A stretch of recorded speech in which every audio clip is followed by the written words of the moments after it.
विषय चल रहा है जीव, ईश्वर और प्रकृति। जीव अर्थात आत्मा, ईश्वर परमात्मा और प्रकृति जो है जड़ पदार्थ हम सभी देखते हैं, जिससे ये सभी साधन बने हुए हैं। सभी ग्रह उपग्रह, पृथ्वी, जल, अग्नि, वायु, आकाश बने हुए हैं, यह सभी प्रकृति के हैं। इस विषय में हमने आत्मा को प्राप्त शरीर और शरीर के अंदर ज्ञानेंद्रिया और ज्ञानेंद्रियों में हमने चक्षु इंद्रिय के विषय को समझने और समझाने का प्रयास किया है। महर्षि दयानंद सरस्वती जी के अथक प्रयास के उपरांत जो सच्चे शिव की खोज करके हम सभी को अपना संपूर्ण जीवन आहूत करके विशेष ज्ञान दे करके गए, उसी ज्ञान के माध्यम से जो परमात्मा की वाणी वेद है और ऋषियों के मत के अनुकूल है, हम सभी को यह जानना आवश्यक हो जाता है कि हम सभी आत्माएं किस प्रयोजन से हैं, हमारा उद्देश्य क्या है और इष्ट क्या है। इसी विषय को ध्यान में रखते हुए हम सभी समझने और समझाने का प्रयास करते हैं कि हम सभी आत्माएं परमात्मा के समीप हों और परमपिता परमात्मा की वाणी वेदानुकूल हमारे कर्म हों, जिसमें हम सभी ने मिलकर के अब हमने जो चक्षु इंद्रिय है, चक्षु इंद्रिय को समझने समझाने का प्रयास किया है। चक्षु इंद्रिय के द्वारा जैसा हम सभी देखते हैं, देखने के लिए केवल गोलक हैं और इनके अंदर जो प्रकाश है वह चक्षु इंद्रिय का है।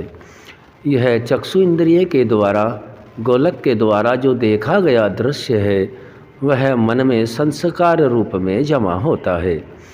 संस्कार रूप में जमा होता है। उसी जमा किए हुए संस्कार के आधार पर ही आत्मा या तो शरीरों को प्राप्त होता है या मोक्ष का आनंद भोगता है। ईश्वर की वाणी वेद और ऋषियों के मत के अनुकूल विज्ञान और शास्त्रों से हमें यह ज्ञात होता है कि हम सभी आत्माएं परमात्मा के द्वारा दिए गए न्याय के अधीन हैं और कर्म करने में हम सभी आत्माएं स्वतंत्र हैं।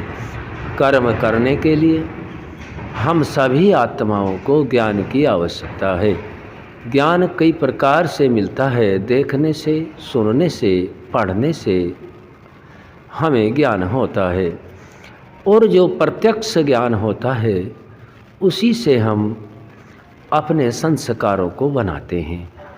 प्रत्यक्ष देखने वाला भी गोलकों आदि के द्वारा होता है और प्रत्यक्ष मूलतः प्रत्यक्ष वह ज्ञान है जो मन के द्वारा हमारे संस्कारों में जमा होता है।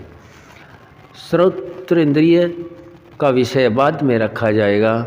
हम अभी जो विषय रख रहे हैं उस विषय को हमने चक्षु इंद्रिय के माध्यम से जो भी जैसा देखा वैसा ही हमारे मन में होना चाहिए और जैसा हमारे मन में है वैसा ही वाणी से करें और शरीर से करें, तब यह संस्कार पूर्ण रूप से शुद्ध होगा और अच्छा होगा, पुण्य के रूप में जमा होगा। और यदि हम इसके विपरीत अन्य विषयों का भी ध्यान नहीं रखते हैं, चाहे हमारे जितने भी विषय होते हैं उन सभी विषयों के हम एकदम प्रदर्शन नहीं करते। उन विषयों का प्रदर्शन तो पहले मन में होता है और मन में हमें यह देखना होता है कि मन में कोई भी हिंसक आँखों से देखा गया है, मन के अंदर हिंसक प्रवृत्ति जमा न हो। केवल सत्य के आधार पर हो, चोरी आदि के आधार पर न हो, ब्रह्मचर्य के आधार पर हो और अपरिग्रह अर्थात जितनी आवश्यकता है उतना तो अवश्य रखें और आवश्यकता से अधिक अति होने पर उसका जमा न रखें। उसको अपरिग्रह माना गया है। उससे क्लिष्ट संस्कार ही जमा होते हैं। हम सभी को क्लिष्ट संस्कारों से बचना है। जैसा देखा वैसा ही मन में हो और मन में जैसा वैसा ही संस्कार में हो। इस तरह करने से मनुष्य उन्नति को प्राप्त होता है और उसके मन में कोई भी व्याधि उत्पन्न नहीं होती। किसी भी व्यक्ति के सामने, किसी भी मत संप्रदाय के, स्वयं परमात्मा के और स्वयं अपने आत्मा के सामने भी किसी भी विचार को निसंकोच रख करके उसके ऊपर मानसिक दबाव नहीं पड़ता है। यह क्या कम है, यह सबसे उत्तम रीति है कि हमें देखना, सुनना, संस्कारों का जमा करना।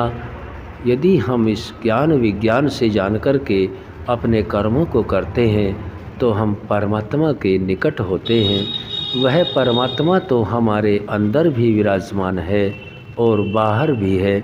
जैसा हमने बाहर देखा वैसा ही हमें अंदर जमा करना योग्य है, क्योंकि परमात्मा तो सर्वत्र है।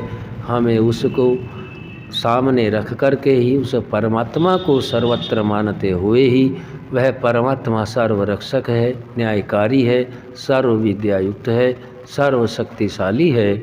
उसी के सानिध्य में हम सभी को ये सभी कार्य निसंकोच बिना किसी भय शंका लज्जा के करना है। किसी भी कार्य में भय शंका लज्जा है तो वह योग्य नहीं है। और इस प्रकार से यदि हम करें जैसा मनसा वाचा कर्मणा वैसे ही संस्कार हों तो आनंद, उत्साह और निर्भयता वह परमात्मा दोनों ओर विद्यमान है, अंदर भी बाहर भी सर्वत्र विद्यमान है। ऐसा विचार करते हुए हम सभी अपनी उन्नतियों को प्राप्त होवें और अपने उद्देश्य को पूरा करें। परमात्मा को आत्मा के लिए शरीर देने का भी प्रयोजन यही है कि हम सभी उन्नति को, आनंद को भोगें। आगे का विषय जो इंद्रिय है उसका रखा जाएगा। हमने चक्षु इंद्रिय के बारे में यहाँ तक जाना, आगे का घ्राण इंद्रिय के विषय में रखा जाएगा। आज यहीं तक। ओम शम।